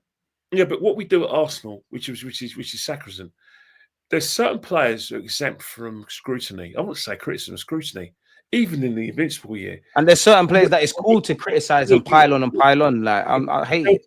I mean, Henry did play when Henry first came to Arsenal. He was terrible, but he evolved. But there were times when Henry did play well, but he was exempt from scrutiny. There were times when Dennis Bergkamp, believe it or not, they say he's our greatest ever player, but there were times when Dennis Bergkamp disappeared in games. I've seen these guys. I've been there, this game life home and away, but he's accepting scrutiny. And what we do is, if you're a big name, you're accepting scrutiny, and that's why it's cool to get at certain names, man. And that's why I find what I'm saying about Martinelli objectionable, because he was part of that before he fell out of form. He was part of that protected players. Martin Odegaard is another one of those protected players. People like Lee Gunner are seen as Damien out of the Omen 3. Because he calls out Martin Odegaard for disappearing in games. And that's it for me. I think everybody should be praised and critiqued fairly. Like I can't speak for anyone else, but as myself as a person on my platform, I like to talk about the bad and the good. As I said earlier, if you play well, praise. If you play shaky, criticisms. I will say for Sterling, it's always the way, though, isn't it? There are some people. Is that not everyone's the same? There are some people in your industry who. How do I say it without trying to sound bad? Say it, man. Just say it, I'm man. gonna say it. There's some people in your industry who have basically been allowed at the rich man's table. 100%. If you read the Bible, New Testament, even Old Testament, they've been allowed in the press conferences because they've been allowed in the press conferences and allowed part of that circle of trust, and they've been the club of. There's a trade off. They're not going to say what they have to say about the club. You know, there are a lot of people who you've interviewed as well. You've done a show with, and I was on the Dan show last week. They are journalists. They're Arsenal fans, but first and foremost, their job and the game is the game. Yeah, they got to pay the bills. Journalism. You're not going to go and analyse the situation when Arsenal Football Club will let you into the bosom and let you to have allowed you to have access to Mikel Arteta and shown you what they want you to see. That All or Nothing documentary. It's going to be tailored in that sort of way. How many episodes were there? Because I never watched it. How many episodes were there? I don't even know, man. Probably about All 6. Right. 6 episodes. How many minutes were in the episodes? About an hour at that, half an hour to an hour. So 6 hours over a year. How many hours are in a year? A lot. Exactly. So basically, the football club showed you what they wanted you Of course, to yeah, see. they're going to tailor the narrative. Anyone that's got critical thinking can see that. That's how some of their journalistic fans have been bought off. And that's why, for me, Kenny, the game's the game, man. That's why I try to be balanced. I can only be held accountable for my opinions. I like to get people who like yourself. Go on. You know, you don't do yourself any favors to use the word balance, because you know why I say the word balance is bad. The reason why people use the word balance is to have a go at people for having an opinion that doesn't agree with them. Let me be on your side, bro. When someone says you're always on my side, man. When someone says be balanced, they're ingenuous. They're telling you to be balanced because they don't agree with what you want to say, and they want you to agree with what they say and forget. But that's why I'm probably not where I want to be, because Kenny, I'll be real with you. People can't do that to me. The only time you should use the word balance is when you're on a football pitch, when you're trying to run on the pitch and trying to be coordinated, when you're trying to dribble, get your crosses in. That's when you should be balanced, or when you're on a weighing something, the scales. But when it comes to an argument, don't listen to anyone who comes out of that BS, is because they're being ingenuous and they're being manipulative. Yeah, they don't want you to say certain things. I won't say balance, but for me, I like to think I'm quite a critical thinker, and I like to think in a day and age where I'm no different, I'll be quite emotional. I think you have to remove your emotion, and that's why I can look at the chessboard at Arsenal. And for me, I think there's things to be positive about, and I think there's a lot of negatives. And I think it's the little things that we're not doing getting over the line. As you said there, there are a lot of people who have vested agendas and want to be let into certain clubs and whatnot. And I'm not sure on this comment. I can't even say that word. Come on, deluded. You think it's to critique Saka? You have never heard me say that. And respectfully, this is what I mean about YouTube, because this same individual is in my comment saying, "Oh, your channel should be bigger. It's this and that. You're so balanced." But in the same breath, you're drawing me out. I draw out Saka all the time. But if when he's playing poorly, but what is there negative to say about Saka in the grand scheme of things for Arsenal Football Club? I think what it is with Saka is because he's our best. I don't know what Dons want. Yeah, but I think what it is so I think they got a point, because there are times, like, not so much last season, but there are periods last season, periods this season where the numbers look good, but you know when a player's really, really at it. I'm so sure I said he fell off towards the end of the 2022-23 season, and he went missing. And people said I was mad for that. So what are we doing here? But I think the thing with Saka is that we're impatient with Saka. We want Saka to get those levels that Gareth Bale got to in his last season at Spurs, and get to levels he was when he got again. Therefore, hope he scores that race. But the reason why we do that with Saka, because we think he's capable of it. When we say that Saka, isn't world class yet, it's because we know that there's levels that he needs to go to. But you know what? We think he can be emotional. Because simple reason is that he's shown season after season he's got the ability to go to the top. I don't think. And you think we're harsher on him than he is on himself, or Mikel Arteta is on him? Fair Oh enough. no, we got to be watching him all the time because at the end of the day, we can't let him settle. Whether he And I don't wants it think or he not. is.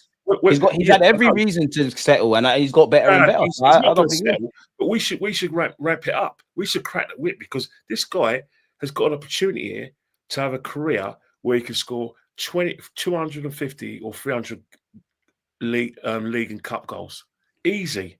He's that good. He could Martinelli on be the one of other the hand, best players I've seen in an Arsenal Martinelli shirt. on the other hand will be happy if he goes throughout his career if he scores 100 goals. That's not slagging him off. I'm just saying there's It's just levels. where he is I now. don't Like, expect it from Martinelli. I'm hard on him, but with Saka, I know Saka can go out there. He's not but there that, but, yet. that, but He's that's not. the He's thing. not. He's not. He's not on the level of De Bruyne. He's not on the level of Mohamed Salah. But why not try But get that's the Salah? thing. That's the thing, Kenny. Yeah, it's like I'm 29, so I think when my age, like as a little kid, I think I caught the. How do I make it make sense? I think I caught like the generational shift in that. If you win the way I was brought up, if I'm in a race and I win, great, but you need to win again. But if I come second or third, nobody cares in it because you never won. Then life shifted, and I started to see that it's more the taking part that counts. It doesn't even matter if you was first or 20 out of 20, you're involved. I come from a reality where Sunday League, not only my parents, other people's parents, let alone the coach, they're saying you're fucking playing shit. You lot are this, you lot are that. I find it hard to accept this kind of wrapped in cotton wool thing. Like I don't find the balance. It's mad. But let's be honest, right? You've got to realise one thing with our fan base. It's not just our fan base; it's fan bases throughout the country, especially in English football. When a player comes through the academy, it's the equivalent of a player who's a local lad. Like back in my day, it was a local lad. We think that he's That's a good from point. London. He's not quite local, but what I'm trying to say is that we're very protective of players who come from the ranks. What we love about Bukayo Saka, what we love about Miles Lewis-Skelly, what we love about Ethan Nwaneri, what we love about Emil Smith-Rowe is they come from the ranks. Because they come from the ranks, we want them to do well.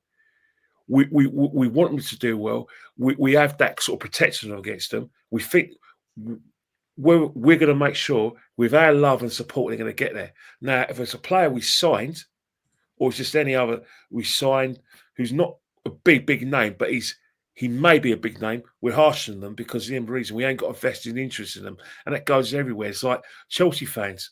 Everyone knows they as far as they're concerned, Cole Palmer's not from Wythenshawe in Manchester and a Man United fan. Cole Palmer might as well be from Heathrow or Hounslow, who plays for Chelsea, because that's how Chelsea fans are taken to their bosom. Cole Palmer just has to put his shoelaces on, put his boots on, get over the white line, do this a couple of times, and he's had a great game. When in essence, he hasn't done much, but because he's put one through pass, they make him man of the match. Because in their eyes, don't get me started on the TV, man. But you know what I mean? In their eyes, he's basically one of their own, even though he's not their own. He's a mank and a proud mank at that. But he's the next best thing. So they treat him like Ryan Giggs. I mean, if only they saw Cole Palmer's grandfather, they might have a different view for it, eh? You knew that. You knew I was going with that, didn't you? You like that though, didn't you? You like yeah, that? I did, man. No, it's like we know how it is. We know how it is, and if anyone doesn't know how it is, I can see that little bone. I can see that little growth in your neck, and you mate. Look. no, because if there's one thing I'll talk freely about is racism and all of that, man. It's like people. I didn't say this, I just said his granddad. Yeah, no, I know where you're going with it, man. I know where you're going with it, and it's a shame, man. Like I always say, certain individuals will love your rhythm, but not your blues in it. So it is where it is. I've had said, "Come on, deluded. What's with the title? We can't say Ethan or Saka." Oh, this is what I mean. Just calm down, like this. It's just Saka. No. It's their show. It's their show. They can say it. But what we're always saying is that, right now, Saka has got himself in a position where he can, and he is entitled to be in a situation where his pace is guaranteed, his pace is sacrosanct. Ethan's still got a lot to do. Got a lot to prove, man. And another thing as well, you've got to think about the balance of the side as well. You think about the balance of the team is because Ethan's doing okay. You can't just accommodate him. It seems all the pieces have to fit. Look what Arteta's doing with Kai Havertz and what he's doing with Declan. Because Declan Rice and Kai Havertz cost a combination of 170 million pounds. We're getting them in the team, but we know that it's not as flowing as it was 2 years ago. But we're getting them in the team anyway, and now we're asking us to do the same thing with Ethan. Sorry, no, Ethan, just get him a team anyway, and we'll find a way for it to work. It doesn't normally work like that. It's not how it works, man. Ethan may not get there. He may not develop. By God's grace, he does, man. I think he will. But it is a reality. It is a reality. But what's happened is the only way we know Ethan's going to develop is if when he's used, he makes impression and he keeps on making us improvements, keeps on involved in his game. Keep doing what you're doing, Ethan, man. We hope he does, but we just never know. Football's a funny old game. Look at Jack Wilshere. Jack Wilshere. Such a shame. Injuries. The poor lad. Had a good career, but a short one. And didn't reach his full potential, which is sad because we're talking about FA Cup winner in England international and all of that kind of stuff. As well. You just never know in football. You just have to. So you just have to pray, man. You just have to let the lad to evolve. But you know the modern day, Kenny, man. It's not about that no more. If you're good at 16, 17, you're getting this label, that label. People expect you to be something you're not going to be overnight. This is how the game goes now, man. It's not overnight. Football's the most treacherous pastime ever. Football can basically put you in its mouth, chew you up, and spit you out again. Same way. That's the game. Next season there'll be another Ethan coming through. Already starting it with Max Dolman, man. Talented lad. I've watched him play, but he's 14, 15. It's mad. Like, I don't think people should know about these guys because it is what it is. The modern game is crazy, man. It's a madness. And with social media and vested agendas, and it's not even necessarily journalists. It's like Fabrizio Romano. He's a big up Romano. But you have created close relationships with certain agents and agencies. That's why when you forget the star players, but when you're making tweets and all these things about there being interest in this one and that, there's not. You're being given a couple quid. The game is the game. Yeah, but think about it, you've got to remember these shout Romano, man. Fabrizio and everything. The only traction gets you noticed. And it's just not just it's traction in terms. It's like modern day music, Kenny. It's like if you speak to anyone about music, they don't say he's a good rapper or she's a good singer or whatever. It's they got 1 billion views. They're going thingy on TikTok. It's meant to be impact over numbers. Way. It's not, modern way. 10 years ago, you had to go on some crappy program with Simon Cowell and Louis Walsh and whoever the 1 minute it was Talisa, who can't sing, but she's in dubs, and it was the other one from Newcastle, married Ashley Cole, can't sing, but Gary Barlow can sing, but he's boring, That's a silly program. They got rid of that program because it's rubbish, and now it's all everyone get themselves on TikTok or YouTube, get a million views. It's the way things are. It's just the way the game is. New media is about getting yourself noticed, isn't it? And that's how. That's why I see people doing crazy things, saying crazy things. Like I've been in, I would say in my early days, in my very early days of YouTube, I will go on certain things, and there was people that were ahead of me, obviously seasoned. They would literally, and this is when I realized it's like wrestling. People would say, "I don't agree with this. I don't agree with this. I agree with this. I agree with that." But once the camera goes on, I'm going to say this and that. People don't stand for anything. Yeah, but the reason why you've got I get it. The game's the game. You need to pay your bills, but I find that hard. Yeah, but the thing about it, right, is that there's a lot of people now. This is a new industry, all right? It's a junior industry. No one knows where it's going to go, but there's opportunities that are plentiful. Sponsors are looking at this new phenomenon, which is new media. They want young guys or people who get themselves noticed, and everyone knows this because when it was first came out, no one knew this. They just and it was condemned at first, and now let's have an experiment. Big Brother, remember the first Big Brother, right? When in 2000 they're all themselves, and then in 2000, 2002, the people in 2001, 2002 watched the first series, knew about the public reaction. They weren't themselves. It's like Love Island, really. The same with your new media. People have seen what what they think is success, and they feel they have to act in a certain way. For Facts. instance, in your industry, you'll tweet someone, you say, "Oh, you're such a great guy. I really love your work. Can you can you give me a like and a follow, and can you retweet my thing? I'm I really see that grateful." all the The time, reason man. why they tweeted you is because they seen that you get followed by AFTV, Deluded Gooner, Sky Sports. So they're tweeting you because they want to get that link. They want Crabs you in a to bucket, man. to all of that. And then once they get what they want, you don't hear from them again. That's new Facts. media. That's new Facts. media. That's new They're media. worse than people in this industry, worse than people Yeah, on the streets, man. but it's no different from what you get in Hollywood. Look at Madonna. That's exactly Madonna, what it is. before Madonna sang, a song "Holiday," she had about 3 or 4 managers until the manager got her on to, like the American Billboard. And that was it. She dumped all the rest of them because they were stepping stones. It happens. The game is the game, man. And that's why for me, at the end of the day, Unks, I just stay true to myself, man, because I don't want to look in the mirror and ever feel like I haven't acted like You know, myself and been a well, dickhead. the reason why you say it is because you've been burnt. You've been that way. Nah, You I've probably never done that. No, you I've probably never done know. that. You have been burnt, but either you've been burnt or someone you've seen people get burnt by those sort of examples Yeah, that I've yeah. used, and you think, well, not me. This ain't happened to me, but that's what Yeah, happens in the exactly. media. Exactly that.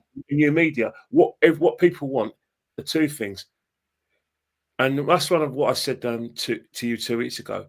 Some of the BS that they come out with about the disruptors and that the mainstream are out of fashion and that they don't want them to do well. No, if that's the case, you guys, your dream is actually to get on the mainstream, and you've got a good opportunity to get on the mainstream because a lot of the people who are the producers of these mainstream shows and mainstream radio shows, they're the same age as you, so they get your content, and their job is to get To put the guests on. people in position. So basically, what they do, right, is that they will watch your YouTube channel and watch everyone else's. I said, right. He gets a lot of views, or they go on your Twitter. He's got a lot of followers. Get him on. They don't do They the ain't homework. I used to take be a content. production manager, Or so they, I get look at it. his numbers. Or they look at his numbers. That's the game. And it's sad. It's sad. And then what they do is that they pay them less, a tenth of what they pay their stars, because they know that these YouTubers who are disruptors are cheap as chips. Preach. And you know what? Some people don't even get paid. Like some people will get a cab if that, but they will get their nice. And this is what people, huh? Pizzas. They get Pizzas. pizzas. No. It's not even that. It's not even that, Kenny. People will get your little picture with the shiny stuff around it. Oh, thank you for having me. Everybody puts you on Insta. You put yourself on Instagram. It's all smoke and mirrors. They know that's what you want. They know that if you have the association with the mainstream, that is another sponsorship opportunity for you. So they playing the same game as you're playing. They ain't going to give you your flowers, but what they'll do is that you want the experience, you want the exposure. They want the numbers. They want to get younger people because what the mainstream want, they feel that there's a gap between people my age and the streaming generation, the young people. Definitely. So They're trying to bridge it. if But they haven't got it right. people in, then you know the score. That enables them to sort of get a younger audience. That's what this YouTube and this new media is all about. It's too big to ignore. Yeah, prop SHP. What was the real reason? Yeah, that's a great way to end it. What was the real reason Wenger was sacked? Well, first and foremost, at least you acknowledge that he was sacked, because a lot of Arsenal fans refuse to acknowledge that he was sacked. But I'm glad you've acknowledged it. He was sacked. The reason why Arsene Wenger was sacked is because the simple reason is that officially it's because he couldn't get us over the line in the Champions League. He failed twice in succession. But the real reason is because of the fact that fans got him sacked, and the fans, what caused Arsene Wenger to lose his job? It wasn't the anarchy; it was the apathy. They didn't care. Fans went, you know what? I've had enough. I don't care. I'm not coming no more. The empty seats at the Emirates, and just basically the lack of passion in the ground. Fans couldn't be asked to have the banners up. Fans couldn't be asked to say Wenger out. Checked out. when fans check out, that's much worse than the abuse. And I think that scared the Cronkies like more life.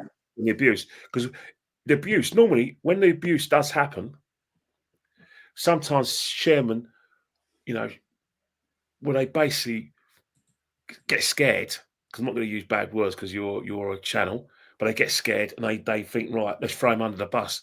But I think what scares them most is the apathy, and they don't care, and they're no longer interested. And when fans are apathetic and no longer interested, and the money dwindles, and then you can't get into the top four, it's time to go, mate. There's not a reason to hang And on that's to, why you got sacked. unfortunately. Simple. Which is sad. And that's that it is what it is, man. And I think this is, again, what I've learned is that, I think the best part of this stream is like, because obviously you're much older than me, respectfully, Unks. Like, come on. Come on. Really? I'm trying to be respectful. But it just feels like Arsenal's just been a merry-go-round. Like nothing really changes but the players. I know that's a saying and it's ironic because it's football, but we've kind of always been doing things in the right way. Some of the things I've probably asked you, you've probably been indirectly having these conversations. So yeah, it's an eye-opener, man. I've been having these conversations since the 80s. This is what I'm saying. I was like, that's an eye-opener, like. I mean, and then it makes me a bit pessimistic, Unks, because then it's like, is it ever going to change? When George Graham was the manager, we always to say, George, buy George. And then when we had the same thing with Arsene Wenger, let's not forget, when we won the double in '98, if I told you this, you wouldn't believe me, but you lived it, and do you know we didn't win anything for 4 years between '98 and 2002? You wouldn't know that because of the success we had, the football you watched with, the players we had. But we actually didn't win anything for 4 years. I therefore remember, what was it, 2001? Michael Owen ruined my primary school experience, man. That's the thing. That's in the FA Cup. When you talk about the great Wenger years, and you're entitled to talk about it, let's not forget, from '98, winning the double in 1998, we didn't win anything to 2002. We won the double again. And we should have never let Man United have that treble. That is one thing we fucked up. 99, we gave Man United won a treble because they basically beat us in that semi-final. So jammy.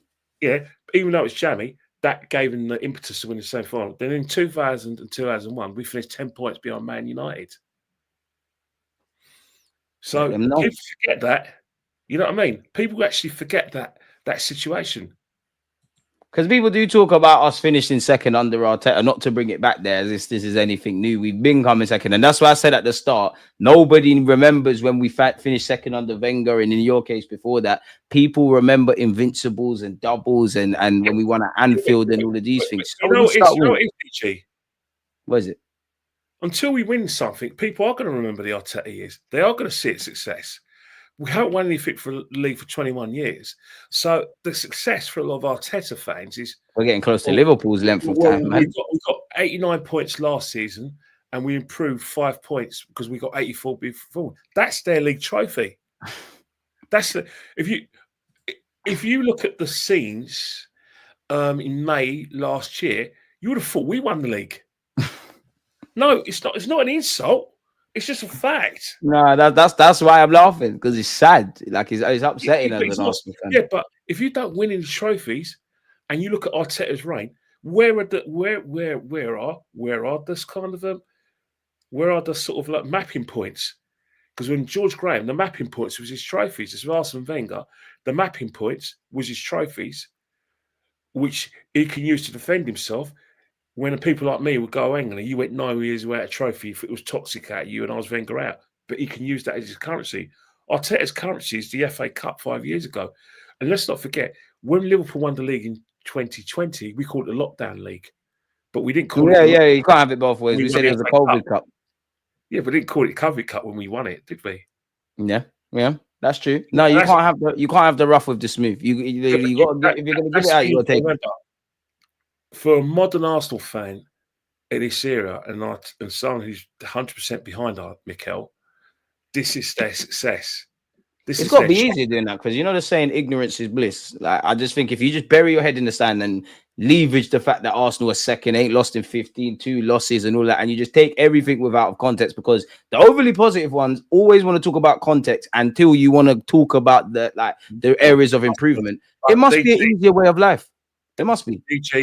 DG, let me tell you something now. If you want people to fall in within your position, you just use 2 words: balance and context. Those words are Mind games. Are basically tricks in order to get people to your way of thinking, and it works both ways. It's not just people who are Arteta out. It's the same with people like myself who want change, who want to replace. Maybe I'd do it. We all do it. At the end of the day, let's be honest, right? And we're all men here, and we're all women here, we're all adults. In our ideal way of thinking, it's much more preferable for us as people if everyone agrees with us. We don't want people who don't agree with us. We say we're balanced. Life would be boring if we say we don't really mind, but we do mind. We get irritated if people don't agree with us because we're human. I get more annoyed about. You know what? I'm a bit different because I don't really care who agrees or disagrees. For me, and you probably saw it there, it's by all means disagree with me, but don't tell me what I've said. If you can fully understand what I've said, like with the Saka thing, draw me out, get onto me. I deserve that. But if you're getting onto me for something I didn't say, that's my issue. But I've kind of learned to do it. Alex, I'm not. I'm just going from a psychological point of view on what I've seen from people. People do get annoyed if people don't follow their position. We've seen examples of that from YouTubers. There's extreme gaslighting. Both parts of the spectrum. We've seen examples of that from people on Twitter, on Instagram. We've seen people. I'd say Twitter's worse than the YouTubers. The Twitter dons are crazy. We've seen people who've slate someone for even having the temerity of saying something different, and they called them names. And sometimes these people are not even insulting; they're not being disrespectful. They're just having a go at them because they don't agree with them, because they're rocking a boat. If you don't agree with the majority, there's something wrong with you. So people get insulted. I'm not saying you're doing it, Alex, but I'm just saying when people use the word balanced, why do you need someone to be balanced for? Why should someone who's gone through all the games they've watched and their position is, I want Arteta out. To me, that is balance. If you can run up evidence, that's balance to me. Yeah. When you're effing and blinding negatively or you're effing and blinding positively, that's not balance to me. Yeah, but no matter how much you debate him, you're not going to get them to change their mind. You're not going to. That's why I always say, I don't tell you what to think, just think. You're not going to get them. Don't do the emotional thing. Wait, but that's the thing. When you say balance, it's because you don't like the fact they say, right, Arteta out.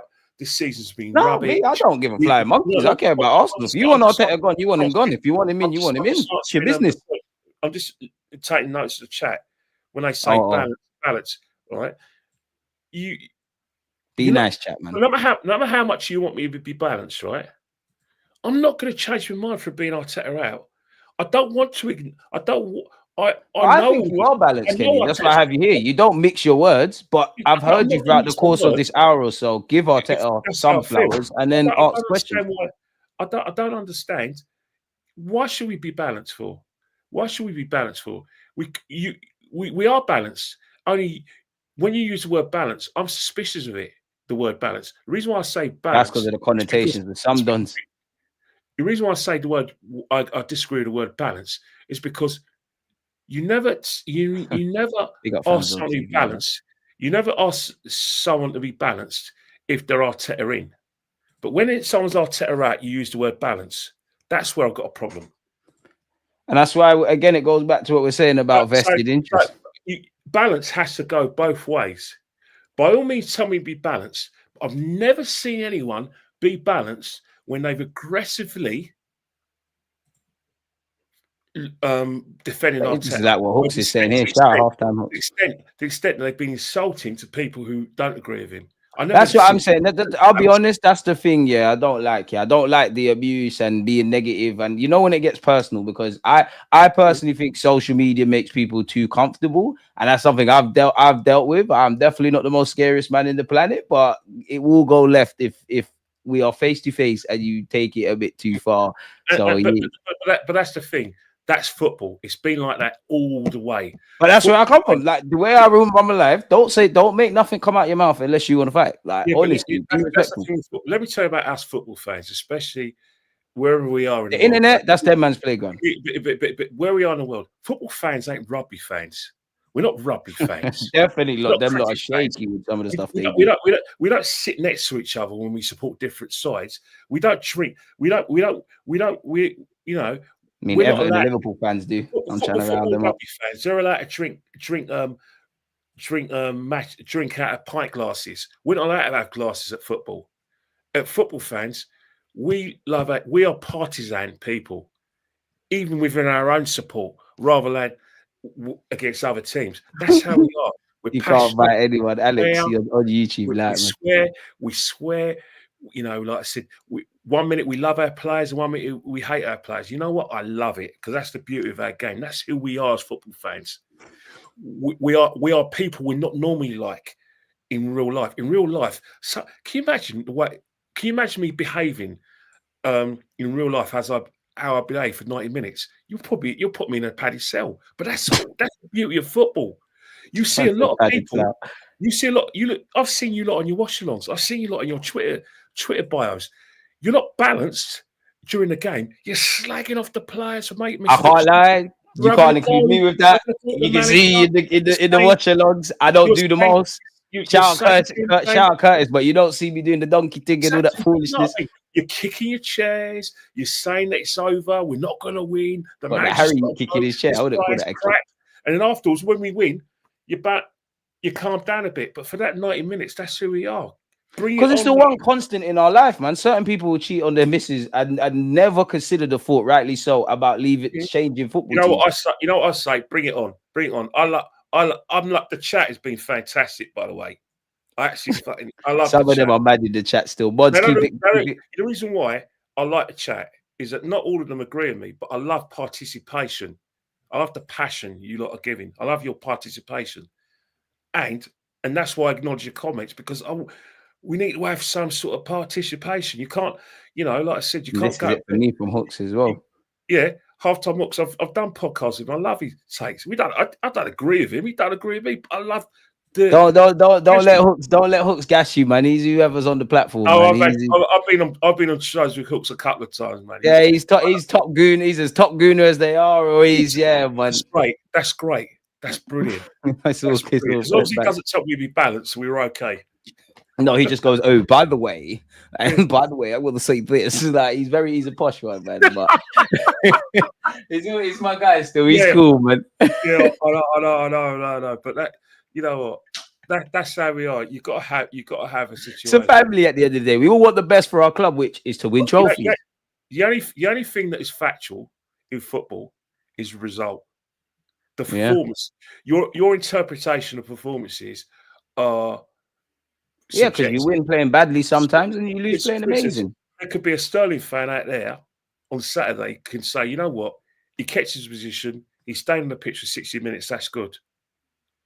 I'm not going to lie. I'm a Sterling fan. I can't deny the poorness, but I like Sterling. It's subjective, isn't it? And that's the thing. But the result don't lie.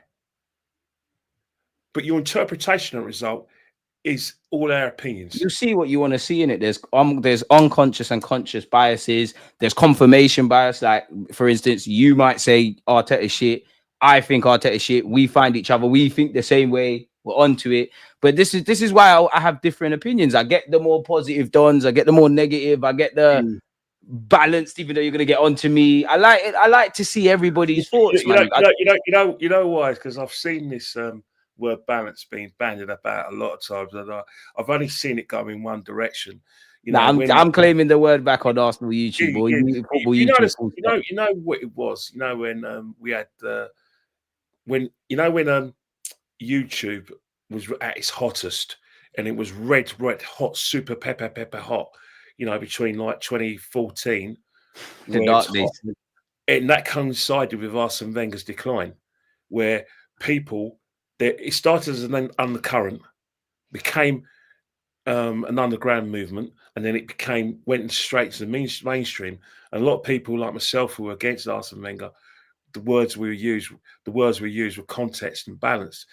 After we didn't qualify for the Champions League in 2022, my good friend Magic Mike, I could have strangled him when he went up to me after we finished fifth in the league and Spurs pipped us. We went, Ken, you've got to look at context, look where we come from. We were 8th last time. That was like red rags or ball. But if I was to go up to him and say, look, you got to be a bit balanced, you support Arteta, he won't have it, because people who are anti are always the ones who've been told to be balanced. Yeah, no, I do think people poke a bear and then act like, man, I'm mad. Big up Fan Reactions TV. Again, he's another one that clips up all our watch-alongs, and nobody can tell me my reactions are not authentic. What has Halftime Hook said? He's doing that lights and shit again. What has he said? You know what it is for me, Kenny? I'm not young like a lot of these guys. Football back in my day was never spoken about the way it is now. Everything's too tribalistic and polarized. I think the thing about it, right, is that we only look at the fact because we're in a situation where, it is psychologically. When you become used to something, you forget what it was like before. We can never imagine. Or if you didn't know what it was like before, and this is the best it's got. Even though we lived where there was no mobile phones, we lived without social media and internet. We're in a now sort of situation where we look at information, like opinions on Twitter, Facebook, new media, i.e. YouTube, and we think that everyone in our fan base has got new media, Twitter, Facebook, Instagram, and you've got to realise is that all these things we're doing, you know how much percentage we cover the fan base? You'd be shocked. It's like that, man. We don't even cover, with all our opinions, 1% of the fan base. Some people don't give a flying monkeys about all this. 99% of our fans are don't have YouTube. 90% of our fans are not into all of these things. They'll get the odds kind of links sent to them. But basically, when I look at the majority of our fans, when you go to the pub, yeah, they are philosophical. They are a bit different. But when I have to go back to my days, I don't drink, but I used to go in pubs because I want to be amongst the men. And I think it's all down to the expectations. In the 80s, we weren't Liverpool. So what we were just happy to be in a cup competition and get into Europe. And then George Graham raised our expectations. And when you raise the expectations, you can't put the genie back in the bottle. Yeah, And I think that's why you have people like myself, you have people like Lee, who want everyone sacked if we don't win, because you can't give us that level of success and not expect us to want more and want us to be the norm. That's what it is in life. What people in football try to do, especially certain fans of the big clubs, they try to put the genie back in the bottle. For instance, you can't tell an Arsenal fan and try to, put the genie back in the bottle because of its success. You try telling a Chelsea fan right now with Clearlake to accept what's going on. They're not having it because they've they've been used to the Abramovich and all of them kind of things there. You try telling the modern Man City fan, like, that Ryan, We Are Man City on Twitter, he throws out shades and everything. You try telling him now to be philosophical and put the genie back. He can't, because Pep, and it's not just Pep, Mancini and Pellegrini has taken us somewhere different, man, and the people before them as well, let alone Pep. Yeah, those are the standards. Mark Hughes and that's where it's got to be. That's where the standards are. You give me the stat, and those are the standards. We're not moving from those standards because you've proved you can get there, and this is where we got to stay. Maintain it and evolve. If you support a big six club, I'm sorry, you can't. As much as you want to have context, you have to win. You have to win every time. I think some people are allergic to winning, man, or fearful. It's reason why you have to own your status as a big club. You have to own it. All right, you can't just say, "Oh yeah, we've had our time." Sorry, this ain't school. This is, can you imagine it? The way some fans go on, and I'm not criticising them, but I don't like or agree with what they're saying. It's like, in school, say if I was your PE teacher, and you're winning 100 meters, and I trained you to get to that level, and all of a sudden, my assistant says, "Oh, DG, you're not in that race at the moment because you win along, and I want to give other people's a chance." You're not livid. You'll knock his block off, wouldn't you? Yeah, it's livid. Like, what the fuck you doing? Like, it's not my fault. Tell people to become better. Yeah, but sometimes our fans do that though. Some Yeah, fans, no, they do. There's no something. They think you know there should be circles. There should be cycles of success. No, there's no cycles. Bayern Munich don't accept transitions. Real Madrid don't accept transitions. So why should Arsenal accept transitions? Facts, Kenny, man. Kenny, this has been amazing, man. I'm gonna let you get out of here. I know you're not one for the socials and that, but once again, like I said last week, where can we find you? On Instagram. I'll go on Instagram because I boil something, and I know it. I try to be. I'm not saying I am. I try to be thought provoking my my Instagram posts. It should be thought provoking with you know my you know when I do my match reports on my Instagram, because Instagram is loads of fun anyway, and I'm in more control of people will follow me and everything. We have a good chat, and I've got some good people in there. So it's one of those things where I think if you've got a tool like new media, challenge people, be thought-provoking. I know, I understand where you're coming from. You also want to go your audience, but no, I think I'm in the most humbling way. I'm definitely the most thought-provoking Arsenal content. That's what makes it exciting. Look at your chat. Your chat has been electric. Why? It's because we've been thought-provoking. We basically brought things up that other people haven't thought of, or people have thought of and they haven't said it. That's what we're here for.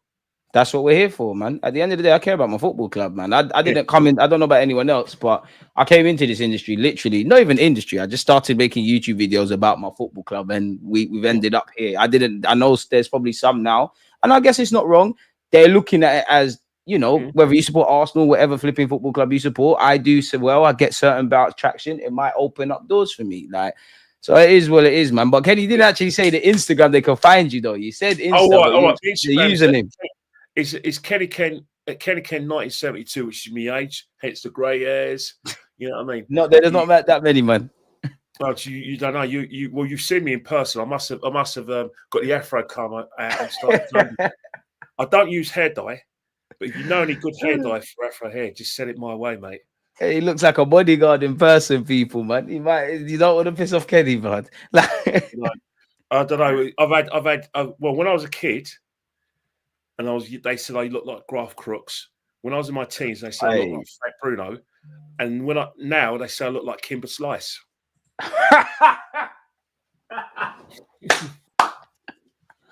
At least you don't even know who Little D is, but I get Little D. They'll know in the chat. But I don't know, mate.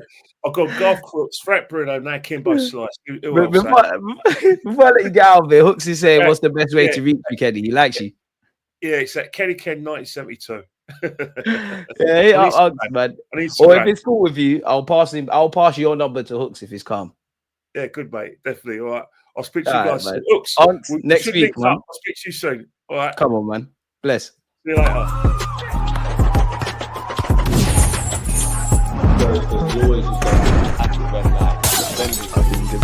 Always